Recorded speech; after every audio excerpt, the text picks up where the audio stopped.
اعوذ باللہ من الشیطان الرجیم، بسم اللہ الرحمن الرحیم۔ السلام علیکم، میں ہوں آپ کا میزبان آصف علی خان۔ آج ہم ایک ایسے سیاستدان کے بارے میں بات کریں گے جن کا تعلق ایک غریب خاندان سے تھا، لیکن انہوں نے اپنے علاقے کے لیے بہت کچھ کیا۔ جی ہاں، آج ہم بات کرنے والے ہیں نجف علی کے بارے میں۔ نجف علی کا تاریخ پیدائش ہے 6 جون 1971 اور آپ کا تعلق ہے وادی ترمک سے۔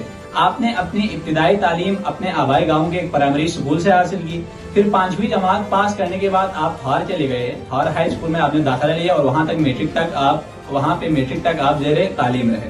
اس کے بعد میٹرک کا امتحان پاس کرنے کے بعد آپ نے بوائز ڈگری کالج اسکردو میں ایف اے کے لیے آپ نے داخلہ لیا اور فیڈرل بورڈ سے آپ نے ایف اے پاس کر لیا۔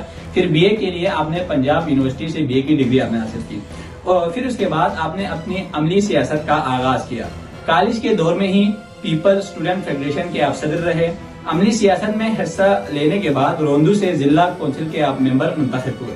اسکردو میں سول سوسائٹی کا قیام عمل میں لایا گیا اور اس سوسائٹی کے ذریعے گلگت بلتستان میں موجود تمام ایشوز پر آپ نے بات کی اور ان کو حل کرنے کی آپ نے کوشش کی۔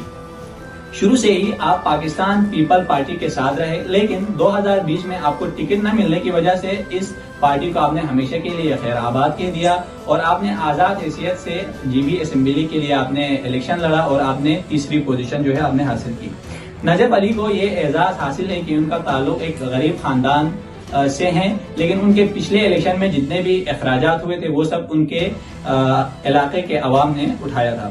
گزشتہ 4 سالوں سے نجف علی عوامی ایکشن کمیٹی بلتستان کے چیئرمین ہے اور اس کمیٹی کو تمام مکاتب فکر کے علماء، عوام اور یوتھ کی سپورٹ اس کو حاصل ہے۔ انجمن تاجران اسکردو کے ساتھ مل کر نجف علی نے گندم، خالصہ سرکار اور ناجائز ٹیکس کے خلاف آپ نے آواز بلند کی ہے۔ واڑی میں جب جلوس کا جو معاملہ ہوا تو اس وقت پورے گلگت بلتستان بہت پریشان تھے، لیکن آپ اور آپ کی ٹیم عین موقع پر وہاں چلے گئے اور اس مسئلے کو آپ لوگوں نے حل کر دیا۔ گلگت اسکردو روڈ اور روندو روڈ معاوضہ، ہرپو واڑی شگارتھم پروجیکٹ، FWSCO کے خلاف آپ ہمیشہ سے آواز بلند کرتے ہیں کیونکہ ان کی ناقص کارکردگی پر، تو اسی وجہ سے مقتدر حلقے آپ سے ناراض بھی ہیں۔ نجف علی نے خود کہا ہے کہ وہ واحد خوش قسمت انسان ہے جس کو گلگت بلتستان کے تمام مکاتب فکر کے علماء، عوام اور یوتھ کا ان کو سپورٹ حاصل ہے۔ وہ کہتے ہیں کہ پچھلے الیکشن میں ترمک کے علماء، عوام اور یوتھ نے جس مالی و جانی مدد کی وہ ان احسان کو کبھی نہیں بھولیں گے اور ترمک کی ترقی کے لیے وہ ہمیشہ کام کرتے رہیں گے۔ اب ہم بات کرتے ہیں کہ نجف علی نے ترمک کے لیے کیا کیا۔ اب جو کچھ میں ابھی اس ویڈیو میں بیان کر رہا ہوں یہ نجف علی سے میں نے خود بات کی ہے اور بات کر کے انہوں نے جو کچھ بھی بتایا وہ اب تک میں پہنچا رہا ہوں۔ ترمک میں تعلیم و صحت کے لیے انہوں نے بہت کام کیے ہیں۔ ترمک میں اساتذہ کی کمی، ڈاکٹر کی تعیناتی اور 10 میں ڈسپنسری کا قیام آپ نے عمل میں لایا۔ مارفی فاؤنڈیشن کے ساتھ مل کر گرل ہائی اسکول میں آپ نے 4 کمروں کو تعمیر بھی آپ نے کروایا۔ سابق وزیر اعلیٰ سعید مہدی شاہ سے ترمک میں گرل میڈل اسکول آپ نے منظور کرایا۔ ترمک میں 2 میگا واٹ بجلی گھر بھی آپ نے بنایا۔ مریضوں کا علاج ہو، طلبہ و طالبات کے داخلے کا مسئلہ ہو یا کوئی اور مسئلہ ہو، آپ ہمیشہ پیش رہے ہیں اور آگے بھی آپ رہیں گے۔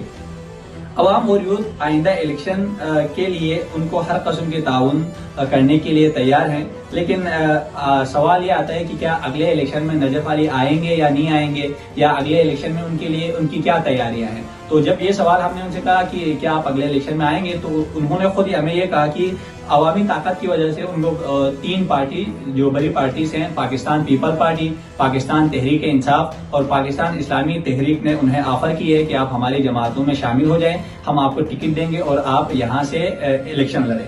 لیکن انہوں نے کہا ہے کہ ابھی تک میں نے اس کا کوئی فیصلہ نہیں کیا ہے، حتمی فیصلہ نہیں کیا ہے۔ میں اس کا حتمی فیصلہ رمضان المبارک کے بعد ترمک کے تمام عوام سے مل کر علماء کرام کی مشاورت سے، عوام کی مشاورت سے میں یہ فیصلہ کروں گا کہ میں یا تو میں آزاد لڑوں گا یا۔ اگر آپ ہمارے چینل پر نئے ہیں تو ویڈیو دیکھنے سے پہلے آپ GB ٹرو نیوز HD کو لائک کریں، سبسکرائب کریں اور بیل آئیکن پر ضرور کلک کریں تاکہ ہماری ساری ویڈیوز آپ لوگوں تک بر وقت پہنچ سکیں۔